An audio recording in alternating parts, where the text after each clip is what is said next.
I'm going to show you how to make your own flower bag. What is a flower bag? It is a bag specifically designed to carry your flower bouquets like so.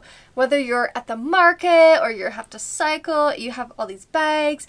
It's just always easier to put your bouquet of flowers in a bag and throw it over your shoulder. If this sounds like something you need in your life, I just released a flower bag pattern and you can find it on my website, which is linked down below.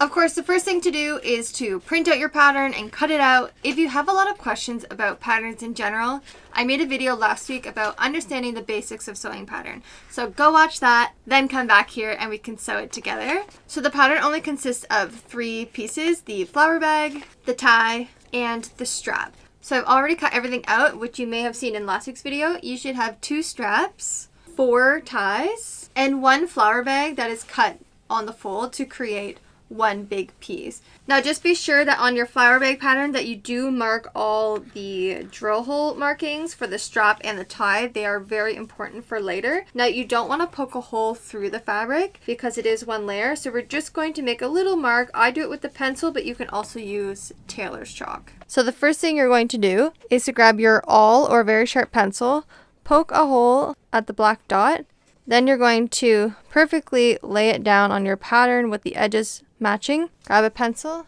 and mark a dot there. Now you end up with the location of your tie for later on. And the last thing you need is bias tape. Now I'm using green just for a high contrast so you see it better on video, but you can choose something that matches your flower bag a little bit better. So the first thing we're going to do is work on the ties. So you're going to place the right side down. I drew lines on the wrong side just to help differentiate which side is right and wrong. And you're going to fold it exactly in half and press. Once you press it, then open it up. You will see a crease line running down the center.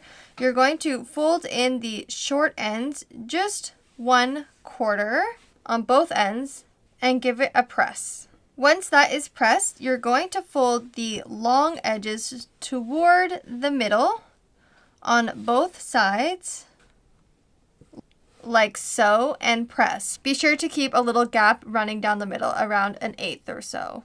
Once it's pressed, this is what it looks like, and you will see that there's a little gap down the middle here. This is what you want. Do these steps for the next 3 ties. Once all 4 are pressed, you're going to then fold it in half, like so, and sew an edge stitch all the way down, and that encloses the tie. This is how the edge stitch should look. And once you've sewn all 4, give them a final press.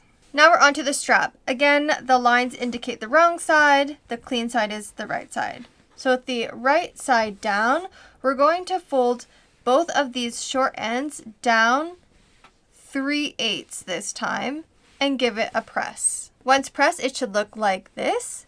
Then we're going to fold these long sides in, also at 3/8, and press like so.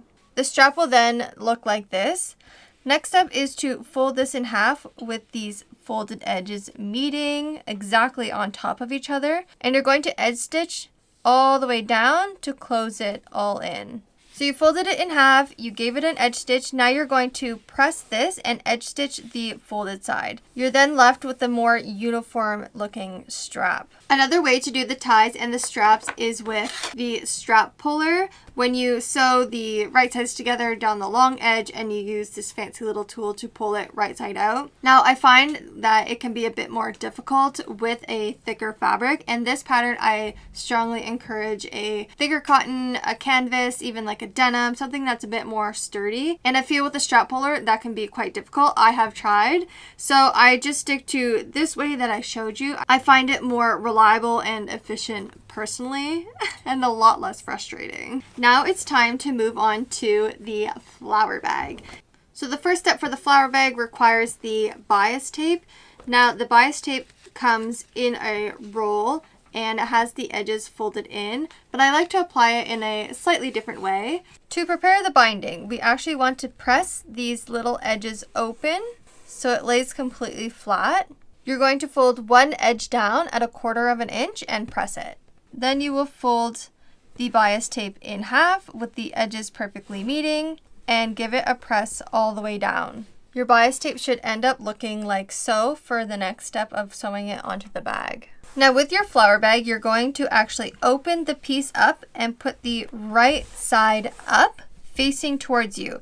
You want to see your markings of the ties and the straps facing up with the wrong side facing down. We're going to start the bias tape on the narrowest part of the flower bag. Now with the edge of the bias that you folded down at 1/4 inch and then proceeded to fold in half, we're going to place that near the middle of that narrow part. This doesn't have to be exact, just in this rough area. You want to line up the raw edge of the bias tape with the raw edge of the flower bag. Once you have it lined up, you're going to stitch the bias tape onto the flower bag at 3/16 of an inch or just shy of 1/4.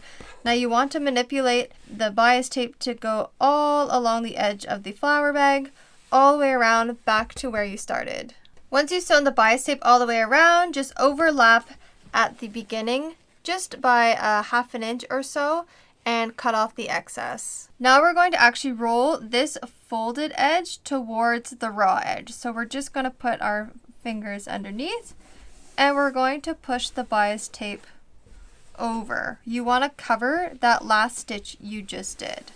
Then we're going to give it a little understitch as close as we can all along to keep it facing that way. Once you understitch, it should look like this. Now we're going to flip the whole flower bag over so the right side faces down and we have the wrong side facing up.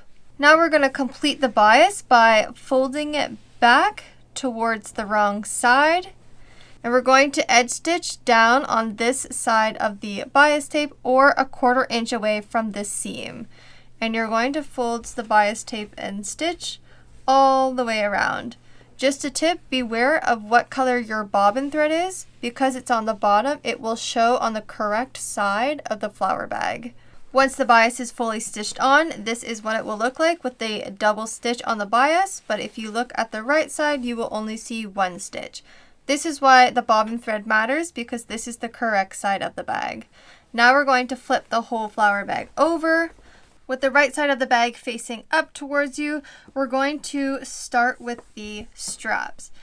Now you'll see there's double markings for the straps, and when I place my strap on the bag, I like to feel for the seam of the strap and keep that facing inwards towards each other. Once I know the direction of the strap, now I'm ready to line it up with this double marking here for the actual strap placement. I lightly fold it in half just to find the center of the strap, and I line it up with those 2 markings. But I make sure that the bottom is extended 1/2 inch past the bottom marking. And I pin the strap on, and I usually use 2 pins to keep it in place. And we'll do the same for the other side of the strap and make sure the strap is not twisted.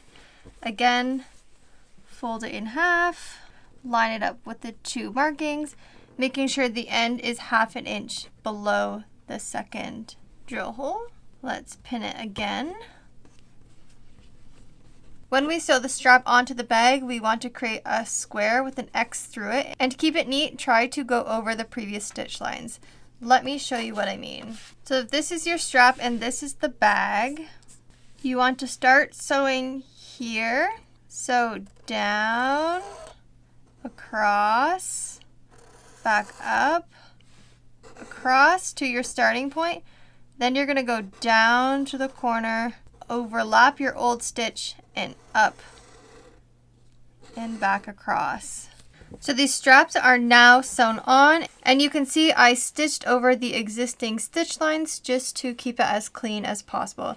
And of course this strap is on an angle, so the X is going to be a little off to the side, whereas on the other side of the strap it's more perpendicular to the edge, so the X will be more in the middle. And this brings us to the last step of adding the ties onto the bag. We have 1 mark per tie, and we're going to first place the tie perpendicular to the edge. Now you're going to center the last 1/2 inch of the tie over top of that marking. To keep it secure, we're going to edge stitch on the end of the tie and 1/2 inch away to create 2 parallel stitch lines. And this is how the tie should look with the 2 parallel stitches.